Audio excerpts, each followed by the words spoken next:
पूरी रामायण का संक्षिप्त वर्णन है। पहली घटना क्या घटी राम के जीवन में? बाल लीला ठुमक ठुमक चलत राम बाजत पैजनिया, ये गाया जाता है।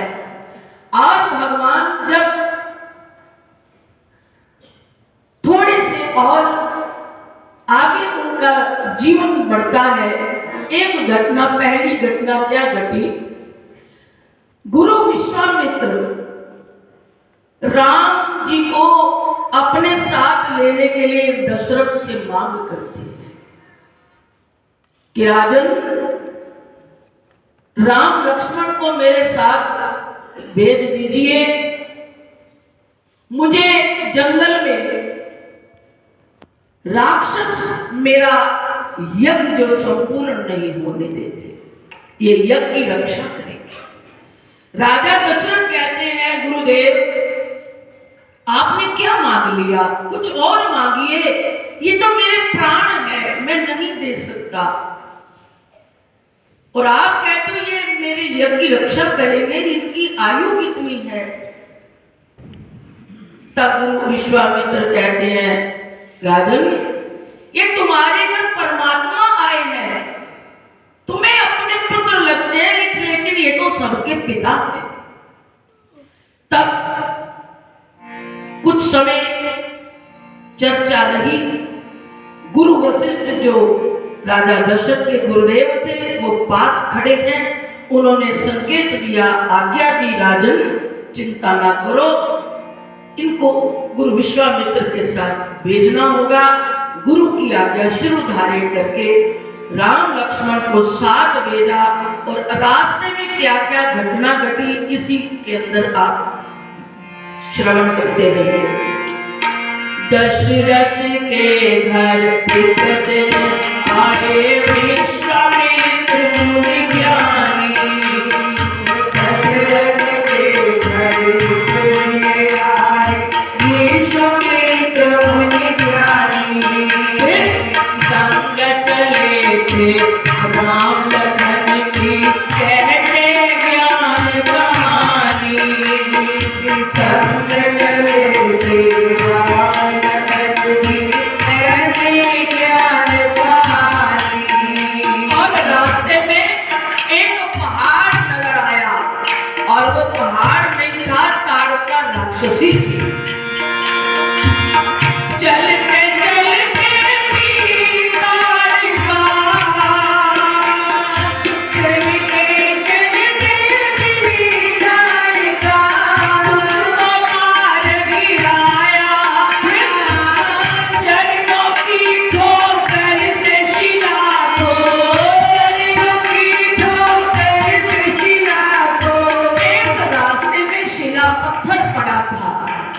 वो पत्थर कौन था? गौतम ऋषि की पत्नी अहल्या, जो पति से श्राप मिलने के बाद वो जड़ बन गई थी, और पति से कहा कि मैं अब फिर दोबारा कब चेतन होंगी। तब पति ने कहा, राम जी आएंगे, उनके चरणों की रज तुम्हें स्पर्श मिलेगा, तब तुम्हारा जीवन फिर लौट कर तुम उस अवस्था को प्राप्त करोगी। तो राम जी ने गुरुदेव से पूछा, गुरुदेव ये पत्थर क्या है? ये कैसा पत्थर रास्ते में पड़ा है? पत्थर तो और भी होंगे, गली मोहल्ले में होते हैं, लेकिन उस पत्थर की ओर संकेत क्यों किया? क्योंकि लीला है, सब जानते हैं, मुझे क्या करना है यहाँ। तो राम जी ने कैसे किया, उसका रूप बदला। चलते चलते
पूर्ण किया। उधर एक और घटना क्या घटती है, पास में जनकपुरी है। जनकपुरी में सीता स्वयंवर था और गुरु विश्वामित्र को निमंत्रण मिला कि गुरुदेव हमारी बेटी का स्वयंवर है, आप पधारिए। अब राम लक्ष्मण को ये सब लीला क्योंकि हो रही है, बना बनाया एक मंच पर लीला करने का ये सब समय था। तो राम जी को कहते हैं गुरुदेव चलिए, आप भी चलिए स्वयंवर देखने के लिए। और स्वयंवर के बीच जब राम जी गए, वहां शर्त रखी गई, सीता मैया जो रोज एक झाड़ू बुहारते समय महलों में वो धनुष को उठाया करती थी, पिता ने प्रण कर लिया कि ये जो इस धनुष का भंग करेगा उसी के साथ मैं अपनी बेटी का विवाह करूंगा। और उस धनुष यज्ञ में फिर जब राम जी, बड़े बड़े राजा बैठे हैं, सबने कोशिश की, कोई तोड़ना तो बड़ी दूर, एक हिला तक ना सका। आखिर में गुरु ने राम जी को संकेत किया, राम उठो, अब तुम्हें ये धनुष भंग करना होगा।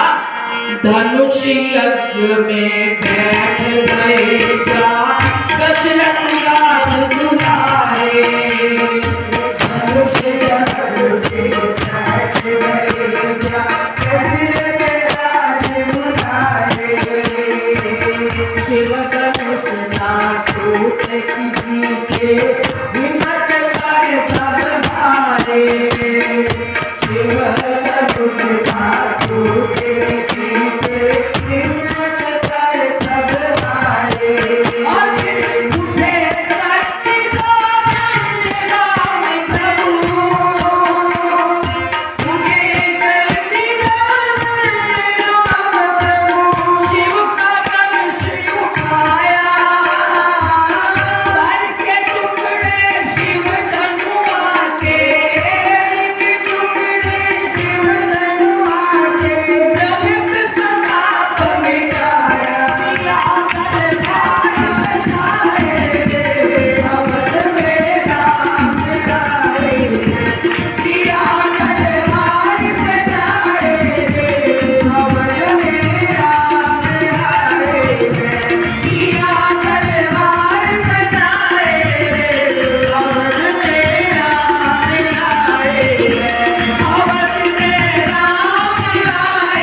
दूसरा मोड़ आ गया। राम ने यही तो सिखाने के लिए अवतार लिया है कि तुम अपने जीवन में मेरे जीवन के साथ तुलना तो करके देखो। घर सीता मैया पधारी, कुछ ही समय के बाद ऐसा मोड़ आ गया, वन की ओर प्रस्थान करने की घड़ी आ गई। सुख के साथ दुख भी जुड़ा हुआ है। क्या कारण बना? राम का राज्याभिषेक करने का विचार दशरथ जी के मन में आया। मैंने पुत्रों का विवाह कर लिया, जिम्मेदारियां पूरी हो गई, अब मेरा मन कहता है मैं भजन करने के लिए वन की ओर जाऊं। गुरु जी से जाकर प्रार्थना की, गुरुदेव मेरा मन कहता है मैं राम को राजा बनाकर राज तिलक करके भजन करूं। अब मेरा महलों में कोई काम नहीं, मैं जिम्मेवारियां पूरी कर चुका हूं। तब गुरुदेव ने कहा, राजन इससे और क्या अच्छा नेक काम होगा, अब तुम्हें परलोक के लिए कुछ करना होगा। और कहा कि गुरुदेव आप मुहूर्त निकालिए, कब राम का राज तिलक करूं। तब गुरु ने कहा, राजन राम जिस मुहूर्त में, जिस समय में वो उनका राज तिलक होगा वो मुहूर्त शुभ होगा, उनके लिए कोई मुहूर्त की जरूरत नहीं। तब फैसला किया मैं कल राम का राज तिलक करूंगा। वो एक रात के अंदर सारा कुछ चौपट हो गया। क्यों हो गया? संगत अच्छी मिले तो काम बढ़िया होते हैं, संग को संग मिल जाए तो बुद्धि बिगड़ने में देर नहीं लगती। यहाँ कैकई जो राम से बहुत प्रेम करती थी, उसकी बुद्धि को पहले बदला किसने? एक मंथरा नाम की दासी जो उसको दहेज में मिली थी। राजा लोग बेटियों को विवाह में दासियां भी देते थे, तो मंथरा नाम की एक दासी, पर मैं सच कहूं आपको पता है मंथरा का भी दोष नहीं है, ये दोष देवताओं का है। क्यों? ये देवताओं से, जैसे आपको पता है ना, आजकल खबरों में ये बात आती है ना कि कोई बहुत बड़ा ऐसा हादसा हो जाए तो कानून तय तक जाता है, तो उसको शब्द क्या बोला जाता है? मास्टरमाइंड। इस घटना का मास्टरमाइंड मंथरा नहीं है, देवता है। देवताओं ने क्या सोचा कि राम जी महलों में अब रह जाएंगे, राज तिलक राजा कर रहा है, ये महलों में अगर रह गए तो ये जंगल में जो राक्षसों का अंत राम जी कब करेंगे, कैसे करेंगे? इनको तो वन में जाना चाहिए। एक रात का समय है, देवताओं ने सभा बुलाई, अब कैसे ये काम को चौपट किया जाए। तब उन्होंने सरस्वती मां को बुलाया, जाओ तुम हमारा काम करो। वो कहने लगी, मैं अभागिन, मैं राम के राज तिलक में रुकावट करूं? इतना बड़ा दोष मनाया गया, समझाया गया। ये हमारे, ये समाज के मानव जाति के लिए कल्याण का ये काम है, तुम्हें करना होगा। क्या किया? अब सरस्वती खुद नहीं आएगी, जब वो करती है क्या करती है? इंसान की वाणी पर आकर बैठती है, जा करके मंथरा की बुद्धि में बैठ गई, उसकी वाणी पर बैठ गई, और मंथरा ने सारा खेल रचा।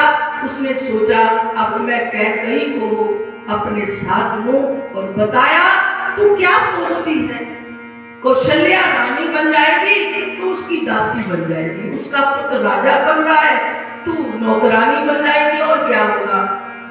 नहीं मानती।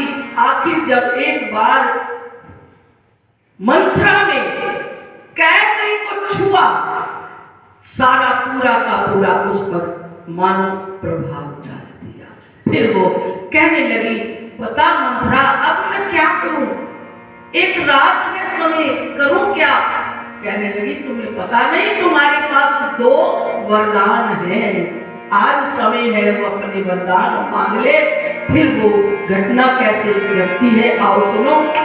दशरथ के महलों में रहती मंथरा नाम की दासी, दशरथ के महलों में रहती मंथरा नाम की दासी, उसी के कारण श्री रघुनंदन राम बने वनवासी, उसी के कारण श्री रघुनंदन राम बने वनवासी।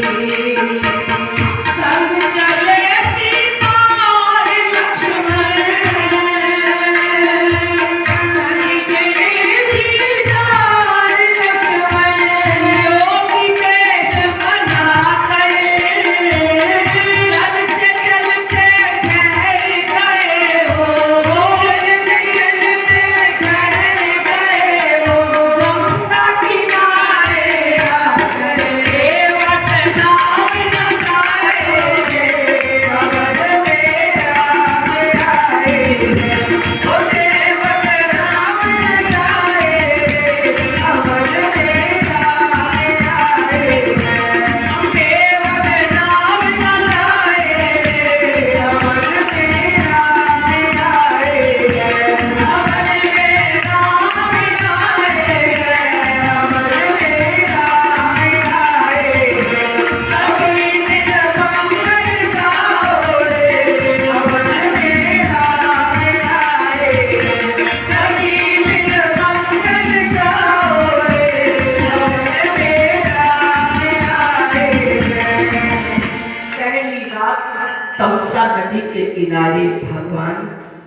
रुक गए। सारी अयोध्या साथ चल पड़ी। बूढ़े बूढ़े जो चल नहीं सकते वो भी पीछे चल पड़े। तमसा नदी के किनारे जैसे ही अंधेरा हुआ भगवान ने विश्राम किया। सारी अयोध्या के लोग विश्राम करने लगे, थके हुए थे, नींद में चले गए। राम जी ने सोचा अब ये लोग आगे ये रुकेंगे नहीं, अब इनको रोकना चाहिए। कैसे रोके? सुमंत को जगाया, जो मंत्री को राजा दशरथ ने रथ देकर साथ भेजा था। आगे रथ में नहीं जाना, आगे तो पैदल चलने का। आगे चलकर पड़ाव आया तो राम जी ने तमसा नदी के किनारे सुमंत को कहा कि सुमंत उठो, और रथ में बैठ करके लोग सोए रह गए और लोग राम जी चल पड़े। ये सूत्र कहता है, ये प्रसंग कहता है कि जीवन में जीव जब सो जाता है तो राम से दूर हो जाता है।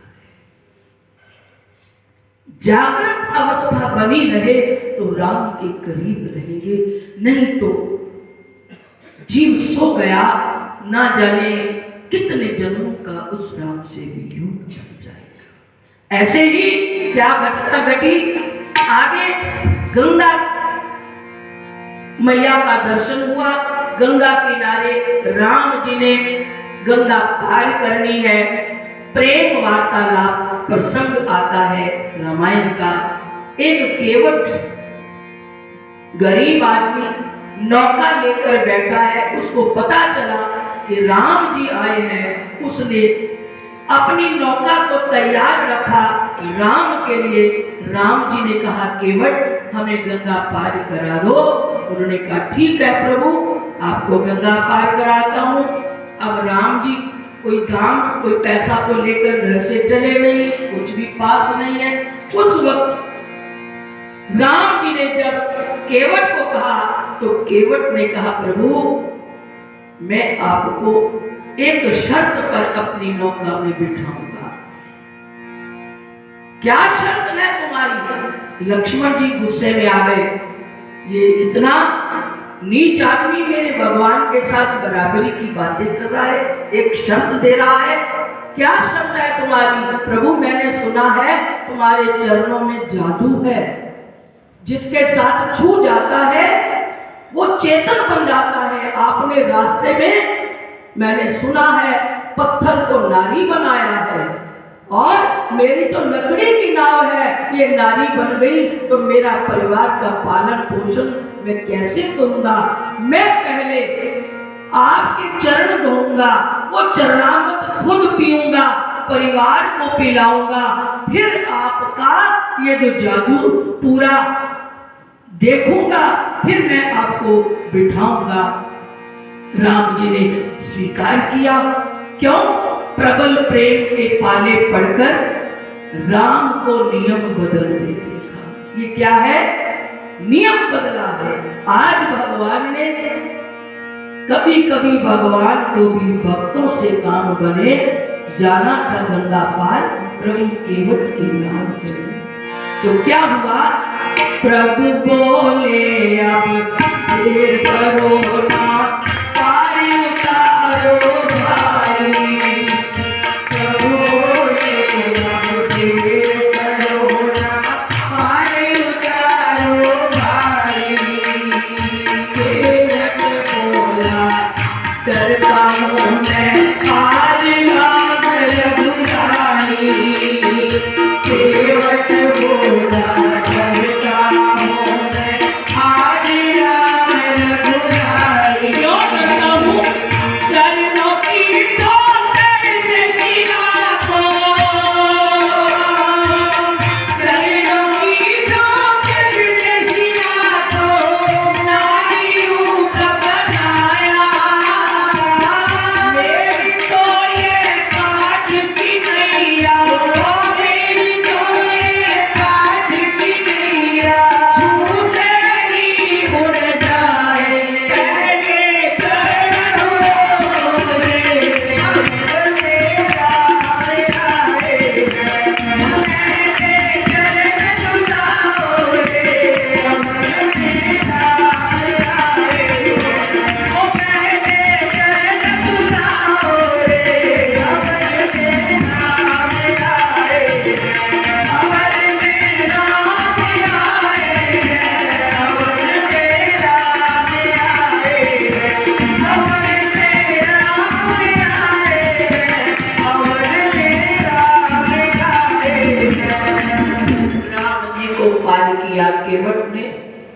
जैसा नियम है, आप कभी तीर्थ पर जाकर नौका विहार करते हो तो किराया देना पड़ता है। अब राम जी मन में सोचने लगे, अब इसको किराया कहां से दूं? कोई पैसा तो है नहीं। सीता मैया मन ही मन पति के भावों को समझ गई कि मेरे पतिदेव अब इस चिंता में है कि इसको किराया क्या दिया जाए। सीता मैया ने अपनी मुद्रिका उतार कर पति के हाथों में दी। प्रभु ये दे दीजिए इस गरीब को। लेकिन यहाँ कुछ और ही बात हो गई। भगवान उसको कहते हैं कि लो भैया ये अपना किराया। वो कह रहे प्रभु ये कैसी बात करते हो?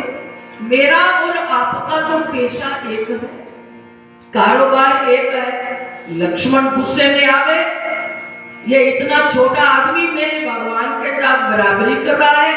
मेरा और आपका धंधा एक है। एक नौका चलाने वाला मेरे भगवान और इनके साथ बराबरी कैसे कर रहा है? पूछा प्रभु आप भी तो नौका ही चलाते हो ना? मैं भी नौका चलाता हूँ। फर्क इतना है मैं नदी से पार कराता हूँ, तुम संसार सागर से पार करने वाले एक मल्लाह हो। तब समझ गए और कहा प्रभु नाई से ना नाई ले तो धोबी से ना धोबी ले। एक बराबर का कारोबार दूसरे से कुछ लेता नहीं। हाँ आपसे मैं ये वचन लेता हूँ, मेरा ये किराया कभी आप चुकाना। कब? जब मैं आपकी दरगाह में आऊं, मेरी आत्मा आपकी दरगाह में आए, मुझे भी संसार सागर से पार कर देना। भगवान क्या कहते हैं? गंगा पार उतर कर रघुवर गंगा पार उतर कर रघुवर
ऋषियों को दर्शन देकर राक्षसों का संहार करके बढ़ते बढ़ते एक वो घटना का प्रसंग आ गया सीता मैया को चुराने के लिए। और ये बात में आपको पता भी है, मुझे लगता है कि आज कोई अज्ञानी रहा नहीं, क्योंकि हाथों में मोबाइल जो है वो सब कुछ बता रहा है।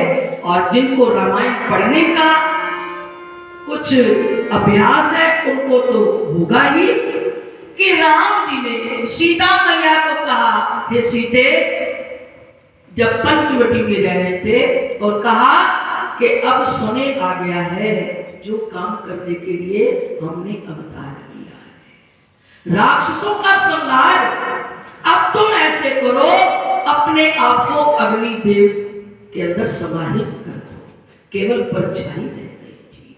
वो सीता मैया का सूक्ष्म रूप आगे लीला के लिए क्या लीला शुरू हुई। मारीच नाम का एक राक्षस है जिसको रावण ने भेजा, तुम सोने का मृग बनकर के वन में विचरण करो, सीता उसकी मांग करेगी पति से। और पीछा करते करते अब मरीच ने सोचा मैं ये क्यों करूंगा, इनकार करने लगा। रावण ने कहा तुम नहीं करोगे तो मैं तुम्हें मौत के घाट उतार दूंगा। तब उसने सोचा मरना तो दोनों सूरतों में है, मरना तो है, मेरी मौत तो पक्की है, तो मैं रावण के हाथ क्यों मरूं, मरूं तो राम के हाथों पर, क्योंकि राम जी मेरे पीछे भागेंगे और मुझ पर बाण चलाएंगे और ये नहीं मानूंगा रावण की बात तो रावण मार देगा। अच्छा है राम के हाथों से मरूं। तो फिर मारीच सोने का मृग बना, सीता ने मांग की, राम जी चल दिए पीछा करने के लिए और लक्ष्मण से कहा लक्ष्मण भाभी का ख्याल रखना। एक राक्षसों ने क्या किया, उस राक्षस ने राम जी ने जब बाण मारा उसने राम जैसी आवाज निकाली और हा लक्ष्मण कहा। सीता ने आवाज सुनी, लक्ष्मण से कहा लगता है तुम्हारे भैया किसी मुसीबत में आ गए, जाओ।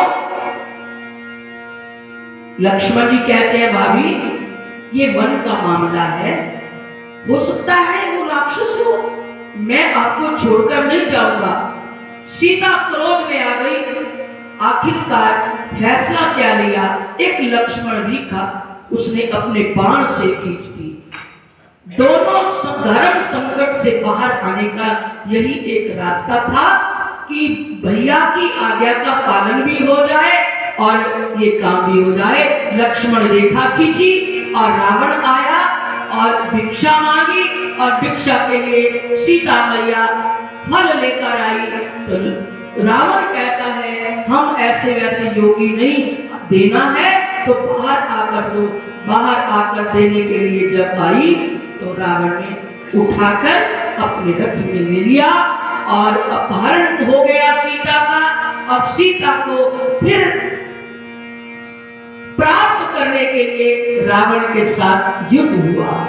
पंचवटी पर रावण ने जब सीता छुड़ाई, पंचवटी पर रावण ने जब सीता छुड़ाई, राम राम श्री राम पुकारे देवी नाम तुम्हारी, राम राम श्री राम पुकारे देवी नाम तुम्हारी।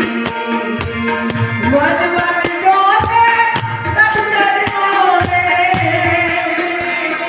वन वन डोले श्री रघुनंदन, वन में तेरा बुलाए, सेवक बनकर सब चरणों में, सेवक बनकर सब चरणों में, पवन पुत्र से आए, गंगा खून बहाई रे, अमर से नाम आए, ओ गंगा खून बहाई रे, अमर से नाम आए, गंगा खून बहाई रे, अमर से नाम आए, कभी दिल मंगल गाओ रे, अमर से नाम आए।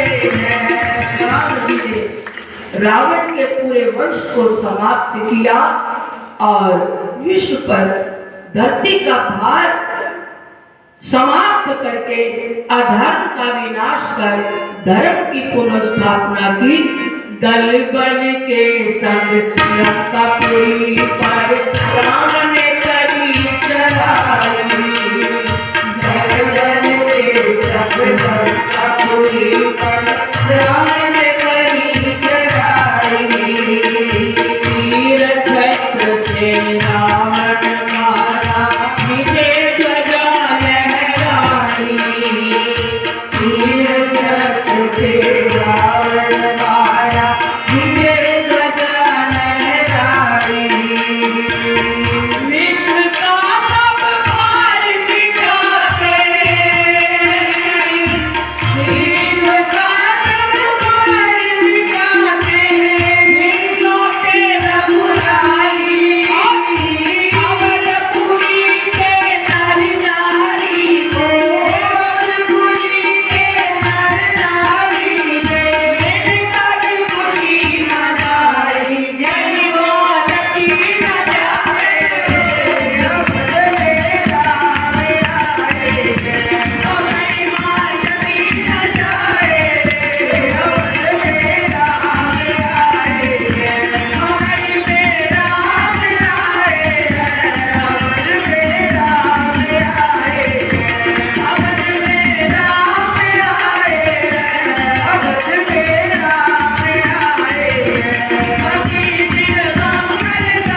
सियावर रामचंद्र भगवान की जय। बोलिए पवन सुत हनुमान की जय। बोलिए श्री गुरु महाराज